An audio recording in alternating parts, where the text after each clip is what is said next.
sealed it.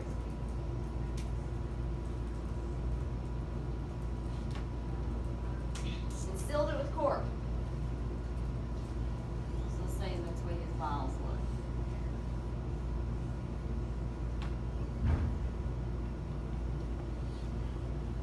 Now,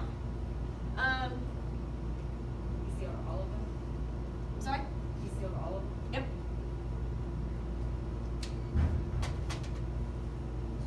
Now,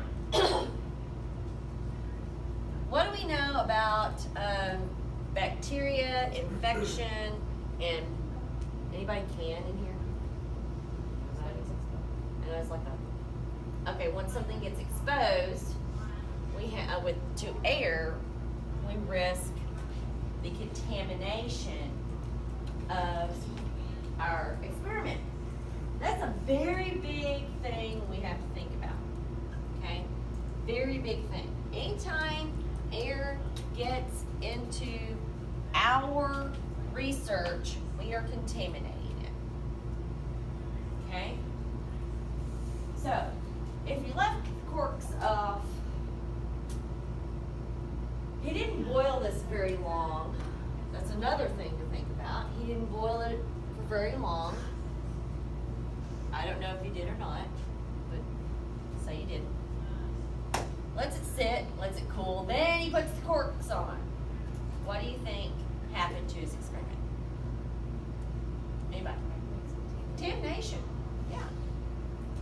So a lot of the other scientists argued, because Needham said there has to be a live force because he's let these sit for a day or two and they turn all cloudy. Okay, now we know when a liquid turns cloudy, what's present? Bacteria, right? Contamination. Think about the apple juice that your kid left on the counter for a week.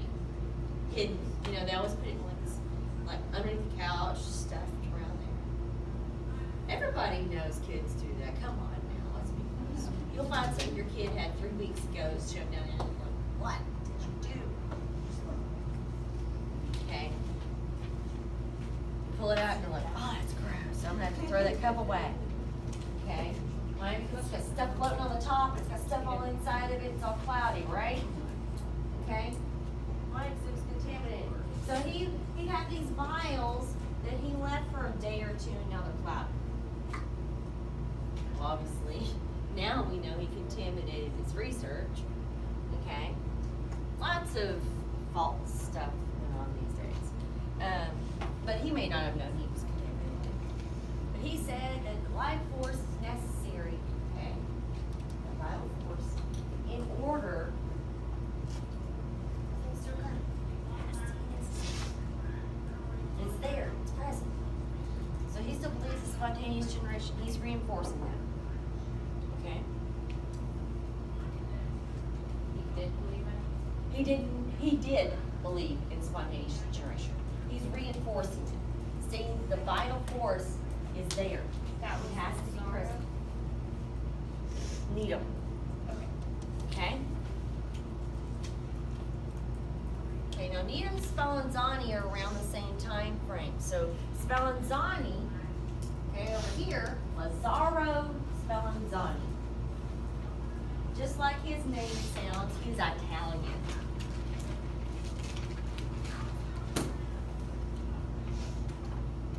He comes along and he says, Needham, you're crazy. I don't believe you. I believe that organisms have to come from other organisms, just like it sounds like. A duck comes from a duck, a cow comes from a cow, a bacteria comes from a bacteria. Okay? Not that we know what bacteria is at that point in time. Well, he goes through and he conducts the experiment. He doesn't he boils it for a long time. He makes sure it's sealed so no air is getting in and nothing happens. Nothing changes. It stays pure. It doesn't get cloudy. What do you think our vitalists are going to argue? No vital force. That's why it didn't get cloudy. Okay? So therefore, Spallanzani could never prove it because the vitalists always argued that there was no vital force present because he kept everything sealed. He couldn't figure out any other way to go about to prove them wrong. Okay?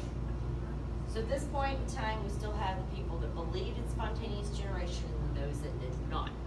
Okay? We're still trying to prove it. Still trying to verify it.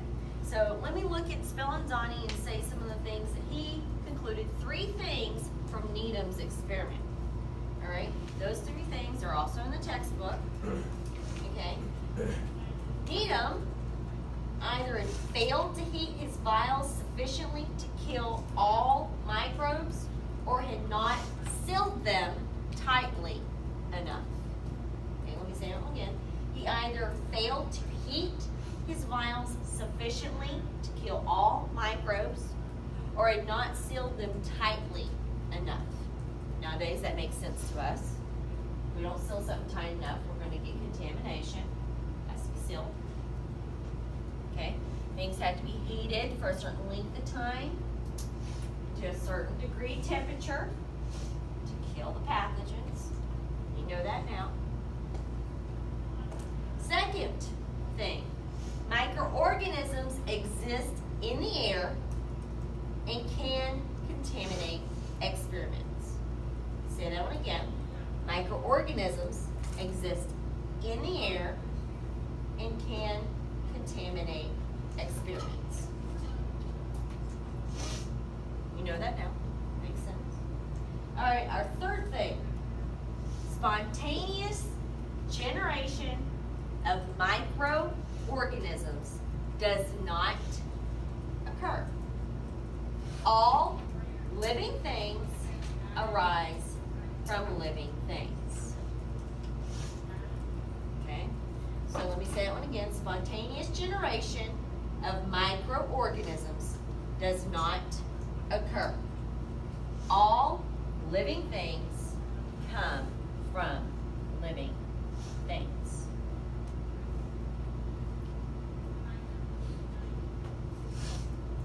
It's pretty innovative saying things like that at one time.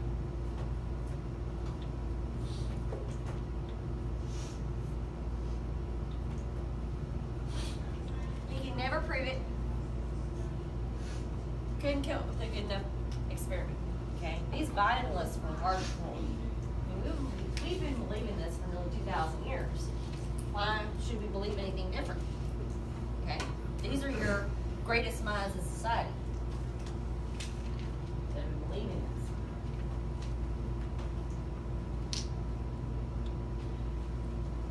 Let's see what time it is. It's 10 o'clock. Okay, we'll go for a little bit longer. We'll go ahead and start talking about Pasteur. Okay? Then comes along, we're looking at the 1800s. Okay? Now we're looking at the 1800s. Comes along probably one of the most significant people, one of the 2, let me back up and say one of the 2 most significant people to microbiology today. Okay? Louis Pasteur. Okay, without even looking at your textbook or anything else, and you've never seen this name before, no. What did he do? He didn't actually create milk, but what did he do for milk? The pasteurization of milk. Okay? We can thank him for not contracting brucellosis from cattle. Because before we had pasteurization, that was something that a lot of people contracted from cattle, from milk. Amongst other things. Okay? He is the one that created pasteurization. How do you guys think he came about with that? Now I gotta know this. He started off, every scientist is gonna get paid these days. Okay? He was a very brilliant man. Very adamant about his research. Let me just back up and tell you some interesting facts about him. He lost some children due to infection.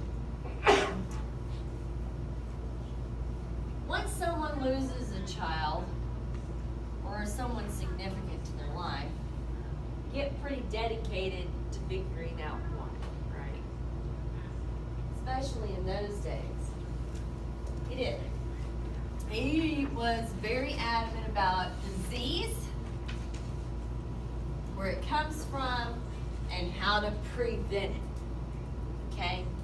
So I'm just kind of paving the idea in your mind of just how tenacious this man was. Okay? I'd hate to have been around him because it just sounds like he never did sleep. He was just always trying to stay ahead and be on the breaking edge of whatever was developing.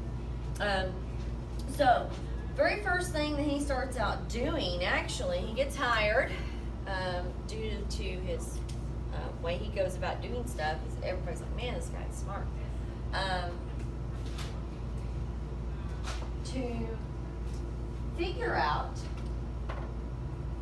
why, and he's from France. Okay, so let me see if y'all can figure this out. I want to see if y'all can figure it out. He's from France.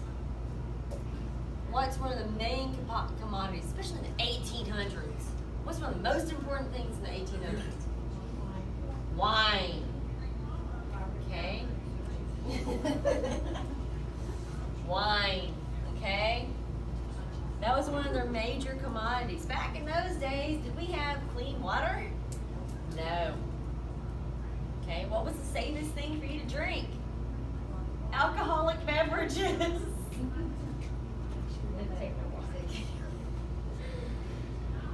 Alcoholic beverages were actually the safest thing you could drink, unless you were distilling them from something that contained lead. Another piece of absolutely useless information. There's some small island called St. Kitts that the soldiers were coming in. There's lots of wars going on in that time frame. This is also around the same time frame. And obviously you're having amputations, you're having injuries and so forth. They were coming in for one thing and then dying from another. So whenever you're sick, at this point in time, what did you drink? They give you alcohol for anesthetic. They were distilling their alcohol in a lead container. So what was happening to those people is they were dying from lead poisoning from the alcohol consumption instead of dying from their actual injuries. So that kind of helps us understand that people died from so many things in this era, okay? Lots of people were dying from stuff. I'm just going to kind of reiterate that as we go along, okay? But Louis Pasteur, let me get back to the pasteurization. He was hired for wine. They said that the wine was going bad. They would process the wine. Now, in those days, did we have a big fancy way of squeezing the grapes? Did we have machines that did all that? No. What did we do? Stepped on them. Did we have showers? No. Do you think probably the person that stepped on the wine, on the grapes, do you think they had shoes? No. They're doing really good to have shoes in that time. Even 100 years ago, they were doing really good to have shoes. Okay, a lot of people bought shoes whenever you went in for school. 1910, yeah. So, no shoes, walk around barefoot, and then you're just gonna jump right in that vat of grapes and start stomping away. What do you think is gonna happen to the grape juice? It's gonna get nasty, okay? It's gonna go into our distillation process where we have to go through all that to create ferment. It has to sit for a while, right? To make alcohol, it has to sit, okay?